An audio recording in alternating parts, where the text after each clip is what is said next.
વડનગર વિધાનસભા વિસ્તારની અંદર એક આરોગ્ય નિદાન કેમ્પ અને માત્ર નિદાન કરીને ન અટકવું, નિર્મૂળ કરવા સુધી પ્રયાસ કરવો અને નાગરિકો રોગ મુક્ત બને, સુખાકારી ભરી જિંદગી જીવે એના માટેનો એક સમાજનો અને સરકારનો અને કોર્પોરેશન એ સહિયારો પ્રયાસ છે અને પ્રયાસના એના સામાજિક રાજકીય આગેવાનોએ પણ વધાર્યો, એને મદદ કરી અને બધાએ સાથે મળીને ગરીબોની ચિંતા કરવાનો પ્રયાસ કર્યો છે. એ બદલ એમને અભિનંદન આપું છું. વલ્લભભાઈએ પોતાના વિધાનસભા ક્ષેત્ર ઉપરાંત મંડળની પણ કાળજી લેવા માટે સમય આપ્યો, જવાબદારી માથે લીધી. એ બધા એમનો પણ હું વ્યક્તિગત રીતે આભાર માનું છું. આરોગ્યની સેવા આપણે કહેવાય પહેલું સુખ તે જાતે નર્યા. આ પહેલું સુખ તે જાતે નર્યા એને સાકાર કરવા માટે બધા પ્રકારની સુવિધાઓ આવશ્યકતા હોય છે.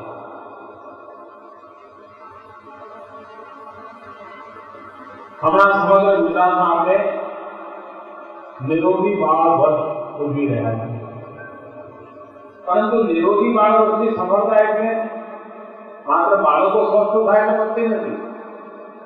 સમગ્ર સમાજ જીવનની અંદર સ્વસ્થતાનું વાતાવરણ લાવે, આરોગ્યના ક્ષેત્રે કોન્શિયસનેસ લાવે, સામાન્ય જીવનની અંદર આરોગ્યને અનુરૂપ વ્યવસ્થાઓ વિકસાવવી, આ બધાની ક્યુમ્યુલેટિવ ઇફેક્ટ નિરોગી બાળ વર્ષમાં આવતી હોય છે. ગમે તેવી રોગચાળાની શરૂઆત થાય તો સૌથી પહેલા ભોગ બનવાની સંભાવના બાળકની હોય છે. જો બાળક સ્વસ્થ રહે તો સમજવાનું કે ગાડી આગળ ચાલવાની નથી, ઉપર એક માળો ન પડે. અને તેથી એક પ્રકારે નિરોગી બાળક હોય એટલે સમગ્ર સમાજના આરોગ્યનું એ પ્રવેશદ્વાર બનતો હોય. બાળક નિરોગી હોય આખા પરિવારની સ્વસ્થતાનો પણ એક પ્રવેશદ્વાર બનતો હોય. અને તેથી રાજ્ય સરકારે નિરોગી બાળ નિમિત્ત બનાવીને સમગ્ર રાજ્યમાં આરોગ્યના ક્ષેત્રે એક જાગૃતતા આવે, હેલ્થ કોન્શિયસનેસ આવે, મેડિકલ લિટરસી વધે. એટલે આ રાજ્યમાં હમણાં મારા અનુભવમાં આવ્યું, કદાચ તમને પણ તમે કોઈને પ્રશ્ન પૂછ્યો, તમે પણ ટ્રાય લેજો, મેં લીધો જ એટલે કહું. આપણે કઈ ભાઈ લીલા શાકભાજી ખાવા જોઈએ, ઉપયોગી હોય છે. અને તમે કોઈને પૂછો કે લીલા શાકભાજી એટલે મોટા ભાગના લોકો એમ કે ડુંગળી, બટાકા, એનો અર્થ આના માટેની જે એક સમજણ જોઈએ, એ સમજણના અભાવે પણ ઘણું નુકસાન થતું હોય છે. મિત્રો, આરોગ્યની પહેલી આવશ્યકતા એટલે હવા, પાણી અને ખોરાક. આ રાજ્ય સરકારે આ ત્રણેય બાબતોમાં ધ્યાન કેન્દ્રિત કર્યું. અહીંયા પહેલા આપણે આ પૂર્વના વિસ્તારમાં આવીએ તો શિયાળાના દિવસોમાં સાંજે તમે નીકળીને તો આંખો એટલી બધી બળતી હોય અને ઘેર ઘેર બાળકો એટલા જ માટે રહેતા હોય આંખ બળતી. અને કારણ શું? તો ધુમાડા શિયાળામાં પોલ્યુટેડ એર એના કારણે એટલી બધી, અને એના કારણે બીજા બધા તકલીફ થતું. સીએનજીને કારણે અમદાવાદને આપણે એક સારી સ્થિતિમાં, આજે લોકોને રિપોર્ટમાં લખ્યું છે અમદાવાદ એક હેપનિક સિટી તરીકે કોઈ તાપમાનમાં નજર પડી આવે. તો આરોગ્યના પાયાની બાબત શુદ્ધ હવા, સીએનજી, ગેસ પાઇપલાઇન, આ બધી વ્યવસ્થા ઊભી કરવાને કારણે એમાં આપણને એક સારી સફળતા મળે. એટલે શુદ્ધ પાણી આપણા ત્યાં પ્રમાણમાં જે પાણી પીતા હતા એ પાણી ગંદુ ન હોય, પણ એની અંદર જે મિનરલ્સ હોવા જોઈએ, જે પ્રમાણ હોવા જોઈએ, એમાં ખાસી તકલીફવાળી સ્થિતિ હતી, પરંતુ સાબરમતીમાં નર્મદાનું પાણી ભરાવાને કારણે સમગ્ર અમદાવાદ શહેરની આસપાસના પાણીના ઊંચા હોવાના કારણે પાણીમાં ફ્લોરાઇડનું તત્વ ઘટ્યું. એક પ્રમાણમાં તમે એરોપ્લેન જે તમે જે પ્રકારનું પાણી છો લગભગ એવું પાણી આજે સીધું ટ્યુબવેલમાંથી મળી ઉઠવામાં આવ્યું. સાબરમતીમાં નર્મદાના પાણીના પ્રવાહના માત્રાને કારણે શુદ્ધ પાણી ઘર સુધી પહોંચવાની બહુ મોટી સિદ્ધિ આપણને મળી છે. મોટાભાગના લોકો એમ જ માને કે ચલો મોદી સાહેબે સારું કર્યું, આ નદીમાં પહેલા ધૂળો ઉડતી હતી સાબરમતીમાં, હવે પાણી દેખાય છે. એવું નથી, એની ક્યુમ્યુલેટિવ ઇફેક્ટ છે. આ કોર્પોરેશન વીજળીનું બિલ ભેગું તો જુદું પાછું કેટલા કરોડ, 15 કરોડ 20 કરોડ માત્ર સાબરમતીમાં નર્મદાનું પાણી આવવાના કારણે 20 કરોડ રૂપિયા વીજળીનું બિલ ઘટી ગયું. અને વીજળીનું બિલ ઘટ્યું એટલે કાર્બન ક્રેડિટ તમે શું ખબર ગુજરાત કોર્પોરેશનમાં કમાણી કરવાની.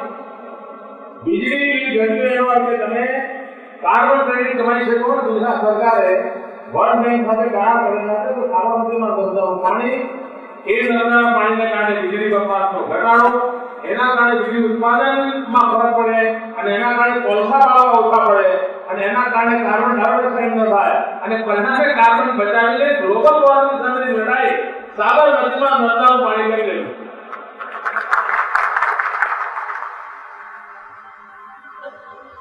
આ શુદ્ધ પાણીને કારણે દુનિયાનું વિજ્ઞાન અર્થશાસ્ત્રીઓ એમ કહે છે પીવાનું શુદ્ધ પાણી ઉપલબ્ધ થાય તો 4% જીડીપીમાં ફરક પડે છે. 4% આ શુદ્ધ પાણી અમદાવાદના. અને તમને બધાને ખબર છે દુકાનની અંદર તમે આજથી 5 વર્ષ પહેલા છાપા કાઢી જોઈ લો.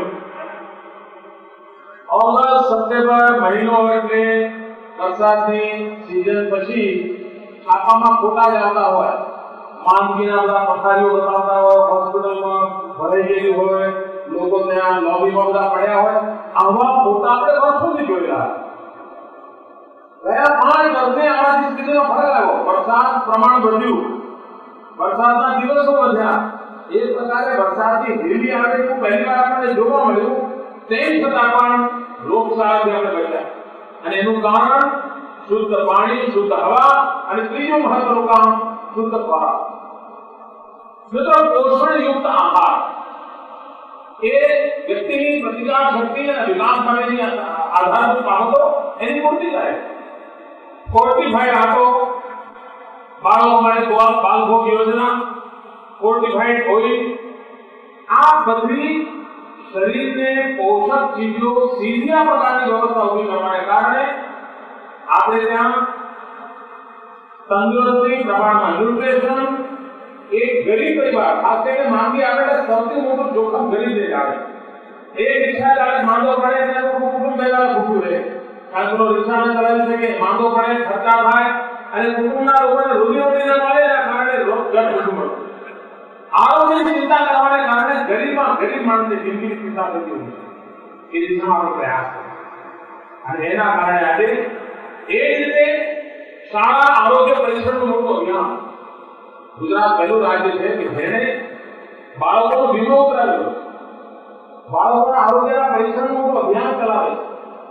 અને પરીક્ષણનું અભિયાન ચલાવે છે એમાંથી ગંભીર બીમારીવાળા બાળકોના ઉપચારની સંપૂર્ણ જવાબદારી મુખ્યમંત્રીના ફંડમાંથી કરવામાં આવે છે. અને દર વર્ષે 700 કરતા વધારે મેજર ઓપરેશન કરાવીએ અને કેટલાક એવા ઓપરેશન કે જે કદાચ ગુજરાતની ધરતી પર સંભવ ન હોય અને એમને ગુજરાત બહાર કોઈ પણ શ્રેષ્ઠ ડોક્ટર પાસે લઈ જવા પડે તો આ ગરીબમાં ગરીબ બાળકને પણ ત્યાં લઈ જઈએ છીએ અને એની જિંદગી બચાવવા માટેનો પૂરતો પ્રયાસ કરીએ છીએ. એક મોટું કામ ઉપાડ્યું, એ રીતે સમાજને જગાવવાનું કામ ઉપાડ્યું.